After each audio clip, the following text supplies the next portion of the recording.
Hello everyone. তো আজকে ছিল আমাদের আবারও পিকনিক।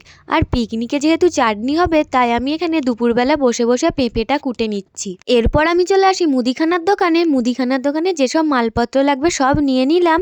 আর তারপর চলে আসি আমরা মাংসর দোকানে মাংস নিয়ে চলে এলাম বাড়ি এসে আমরা দেখো এখানে কত মটরশুঁটি ছাড়িয়ে নিচ্ছি। আর এখানে ছিল প্রায় 2 কেজি মটরশুঁটি।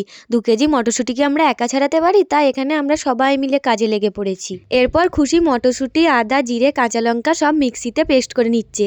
আর তোমরা এতক্ষণে নিশ্চয়ই বুঝতেই পেরে গেছো আমাদের মেনুতে কি হবে। আর আমরা এখানে টিফিনের আয়োজন করতে লেগে যাই। আর উজি এদিকে বলছে মুড়ি ঝরে ঝরে পড়ছে। উজির দ্বারা তো কোনো কাজ হবে না, ওকে দিয়েছি এক কাজ আর ও করছে আর এক কাজ। আর ছেলেদের দ্বারা কি কোনো কাজ হয় বলো? আর এদিকে তো আমাদের পেটে ছুঁচো দৌড়াচ্ছে, তাই খুশি বললো দে মুড়িটা আমিই মেখে দিই। খুশির মুড়ি মাখা হয়ে যাওয়ার পর আমি এখানে মুড়িগুলো ঠোঙাতে পুড়ে দিই। আর দেবদূত পাশে বসে বসে হাফ মুড়ি এখানেই শেষ করে দিল। মুড়ি খাওয়ার পর আমি এখানে পেঁয়াজ ছাড়িয়ে নিচ্ছি।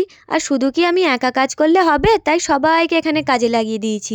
সবাই যে যার মতো কাজ করছে দেখো। তো চলো ভিডিওটা এই অবধি। পিকনিকে আমরা কি কি করলাম, মেনুতে কি কি ছিল, সব কিছু নিয়ে আসছি পরের পার্টে।